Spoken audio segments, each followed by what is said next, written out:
ನಗರಾಭಿವೃದ್ಧಿ ಸಚಿವರಾಗಿ ರಾಜ್ಯಾದ್ಯಂತ ಮಿಂಚಿನ ಸಂಚಾರ ಮಾಡ್ತಿರುವಂತಹ ಸಚಿವ ಯತೀಂದ್ರ ಸಿದ್ದರಾಮಯ್ಯಗೆ ಮತ್ತೊಂದು ಪ್ರಮುಖ ಹುದ್ದೆ ದೊರೆಯುವ ಲಕ್ಷಣಗಳು ಕಾಣ್ತಾ ಇದೆ. ಇದೇ 13ನೇ ತಾರೀಕಿನಿಂದ ಮಳೆಗಾಲದ ಅಧಿವೇಶನ ಶುರುವಾಗುತ್ತೆ. ಅಷ್ಟರಲ್ಲಿ ಸಭಾನಾಯಕನ ಆಯ್ಕೆ ಆಗಬೇಕು.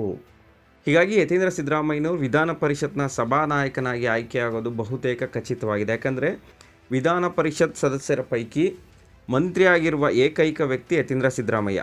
ಹೀಗಾಗಿ ಬೇರೆ ಆಪ್ಷನ್ನೇ ಇಲ್ಲ, ಯತೀಂದ್ರ ಸಿದ್ದರಾಮಯ್ಯ ಅವರನ್ನೇ ಸಭಾನಾಯಕನನ್ನಾಗಿ ಮಾಡಲಾಗತ್ತೆ. ಈಗಾಗಲೇ ಸಭಾನಾಯಕನ ಹುದ್ದೆಗೆ ಯತೀಂದ್ರ ಸಿದ್ದರಾಮಯ್ಯನವರ ಹೆಸರನ್ನು ಪರಿಗಣನೆ ಮಾಡಲಾಗಿದೆ.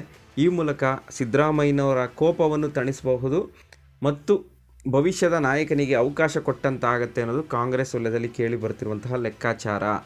ಯತೀಂದ್ರ ಸಿದ್ದರಾಮಯ್ಯ ಸಭಾನಾಯಕ ಆಗಬೇಕು ಅನ್ನೋ ಉದ್ದೇಶದಿಂದಾನೇ ಗಾಯತ್ರಿ ಶಾಂತೇಗೌಡ ಅವರು ಮಂತ್ರಿ ಆಗೋದನ್ನು ತಡೆ ಹಿಡಿಯಲಾಗಿದೆ ಅನ್ನೋ ಒಂದು ಚರ್ಚೆಗಳು ಶುರುವಾಗಿದೆ. ಹೈಕಮಾಂಡ್ ಮಟ್ಟದಲ್ಲೇ ಗಾಯತ್ರಿ ಶಾಂತೇಗೌಡ ಅವರ ಹೆಸರನ್ನು ತಡೆ ಹಿಡಿಯಲಾಗಿದೆ. ವಿಧಾನ ಪರಿಷತ್ನ ಸಭಾನಾಯಕರಾಗಿ ಯತೀಂದ್ರ ಸಿದ್ದರಾಮಯ್ಯ ಆಯ್ಕೆ ಆದಮೇಲೆ ಗಾಯತ್ರಿ ಶಾಂತೇಗೌಡ ಅವರನ್ನು ಮಂತ್ರಿಯನ್ನಾಗಿ ಮಾಡಬಹುದು ಅನ್ನೋ ಚರ್ಚೆ ರಾಜಕೀಯ ಪಡಸಾಲಿನಲ್ಲಿ ಕೇಳಿ ಬರ್ತಾ ಇದೆ. ಹಾಗಾದರೆ ಯತೀಂದ್ರ ಸಿದ್ದರಾಮಯ್ಯನವ್ರನ್ನ ವಿಧಾನ ಪರಿಷತ್ ಸಭಾನಾಯಕನನ್ನಾಗಿ ಆಯ್ಕೆ ಮಾಡೋದಕ್ಕೆ ಕಾರಣ ಏನು ಅನ್ನೋದನ್ನು ಹೇಳೋದಾದರೆ, ಇದಕ್ಕೆ ಪ್ರಮುಖ ಕಾರಣಕರ್ತರು ಸಿದ್ದರಾಮಯ್ಯ.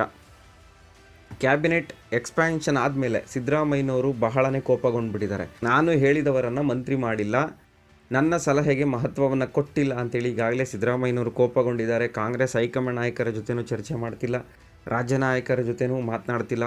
ಹೀಗಾಗಿ ಸಿದ್ದರಾಮಯ್ಯನವರು ಕೋಪಗೊಂಡ್ರೆ ಮುಂದಿನ ದಿನಗಳಲ್ಲಿ ಕಾಂಗ್ರೆಸ್ಗೆ ಕೆಟ್ಟ ಭವಿಷ್ಯ ಉಂಟಾಗತ್ತೆ. ಅದನ್ನು ಸರಿಪಡಿಸ್ಕೋಬೇಕು. ಇಲ್ಲ ಅಂದರೆ ಕಾಂಗ್ರೆಸ್ ಮುಂದಿನ ಚುನಾವಣೆಗಳಲ್ಲಿ, ಅಂದರೆ ಸ್ಥಳೀಯ ಸಂಸ್ಥೆ ಚುನಾವಣೆ ಆಗ್ಬೋದು ಅಥವಾ ಮುಂದಿನ ವಿಧಾನಸಭಾ ಚುನಾವಣೆ ಆಗ್ಬೋದು, ಎಲ್ಲದಕ್ಕೂ ಬಹುದೊಡ್ಡ ಹೊಡೆತ ಬೀಳತ್ತೆ. ಇದನ್ನು ತಡೆಗಟ್ಟಬೇಕು ಅಂದರೆ ಸಿದ್ದರಾಮಯ್ಯನವರಿಗೆ ಖುಷಿ ಪಡಿಸ್ಬೇಕು. ಸಿದ್ದರಾಮಯ್ಯನವ್ರು ಖುಷಿಯಾಗಿರಬೇಕು ಅಂದರೆ ಯತೀಂದ್ರ ಸಿದ್ದರಾಮಯ್ಯ ಅವರನ್ನು ವಿಧಾನ ಪರಿಷತ್ ಸಭಾನಾಯಕನನ್ನಾಗಿ ಆಯ್ಕೆ ಮಾಡಬೇಕು. ಈ ಮೂಲಕ ಸಿದ್ದರಾಮಯ್ಯನವರು ಮುಖ್ಯಮಂತ್ರಿ ಸ್ಥಾನದಿಂದ ಕೆಳಗಿಳಿದಿರುವಂತಹ ಕೊರತೆಯನ್ನು ನೀಗಿಸಬಹುದು. ಯತೀಂದ್ರ ಸಿದ್ದರಾಮಯ್ಯನವ್ರನ್ನ ಮುಂದಿನ ಅಹಿಂದ ನಾಯಕರನ್ನಾಗಿ ಬಿಂಬಿಸಬಹುದು.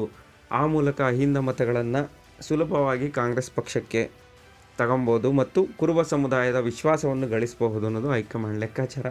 ಹೀಗಾಗಿ ಅಧಿವೇಶನ ಶುರು ಆದಮೇಲೆ ವಿಧಾನ ಪರಿಷತ್ನ ಸಭಾನಾಯಕರಾಗಿ ಯತೀಂದ್ರ ಸಿದ್ದರಾಮಯ್ಯ ಆಯ್ಕೆಯಾಗೋದು ಬಹುತೇಕ ಖಚಿತ ಆಗಿದೆ. ಯತೀಂದ್ರ ಸಿದ್ದರಾಮಯ್ಯನವ್ರನ್ನ ಸಭಾನಾಯಕನನ್ನಾಗಿ ಆಯ್ಕೆ ಮಾಡೋದಕ್ಕೆ ಕೇವಲ ಸಿದ್ದರಾಮಯ್ಯ ಒಂದೇ ಕಾರಣ ಅಲ್ಲ, ಅವರ ವರ್ಚಸ್ಸು. ಮಂತ್ರಿ ಆದಮೇಲೆ ಯತೀಂದ್ರ ಸಿದ್ದರಾಮಯ್ಯನವರು ಸಂಪಾದಿಸಿರುವಂತಹ ವರ್ಚಸ್ಸು ಕೂಡ ಕಾರಣವಾಗ್ತಾ ಇದೆ. ಯತೀಂದ್ರ ಸಿದ್ದರಾಮಯ್ಯನವರು ನಗರಾಭಿವೃದ್ಧಿ ಸಚಿವರಾದಮೇಲೆ ರಾಜ್ಯಾದ್ಯಂತ ಎಲ್ಲ ಜಿಲ್ಲೆಗಳಿಗೂ ಭೇಟಿ ಕೊಡ್ತಾ ಇದ್ದಾರೆ. ಎಲ್ಲ ಜಿಲ್ಲೆಯ ನಗರ ಪಾಲಿಕೆಗಳು, ನಗರಸಭೆ, ಪುರಸಭೆ ಎಲ್ಲ ಕಡೆಗೂ ಭೇಟಿ ಕೊಟ್ಟು ಅಲ್ಲಿ ಯಾವ ರೀತಿ ಕೆಲಸಗಳು ನಡೀತಾ ಇದೆ, ಅಭಿವೃದ್ಧಿ ಕಾರ್ಯಗಳು, ಯಾವ ರೀತಿಯ ಅಭಿವೃದ್ಧಿ ಕೆಲಸಗಳನ್ನು ಕೈಗೊಳ್ಳಬೇಕು ಅನ್ನೋದನ್ನು ಸೂಚನೆಯನ್ನು ಕೊಡ್ತಾ ಇದ್ದಾರೆ. ಈ ರೀತಿ ಯತೀಂದ್ರ ಸಿದ್ದರಾಮಯ್ಯನವರು ಬಹಳ ಉತ್ಸಾಹದಿಂದ ಓಡಾಡ್ತಾ ಇದ್ದಾರೆ. ಇಂತಹ ಒಬ್ಬ ಉತ್ಸಾಹಿ ಯುವಕನಿಗೆ ಸಭಾನಾಯಕನ ಪಟ್ಟವನ್ನು ಕೊಟ್ಟರೆ ಕಾಂಗ್ರೆಸ್ ಪಕ್ಷಕ್ಕೆ ಮತ್ತಷ್ಟು ಲಾಭವಾಗುತ್ತೆ ಅನ್ನೋದು ಹೈಕಮಾಂಡ್ ಲೆಕ್ಕಾಚಾರ. ಹೀಗಾಗಿ ಯತೀಂದ್ರ ಸಿದ್ದರಾಮಯ್ಯನವರು ವಿಧಾನ ಪರಿಷತ್ನ ಸಭಾನಾಯಕರಾಗಿ ಆಯ್ಕೆಯಾಗೋದು ಬಹುತೇಕ ಖಚಿತ ಅಂತಿದೆ ಮೂಲಗಳು.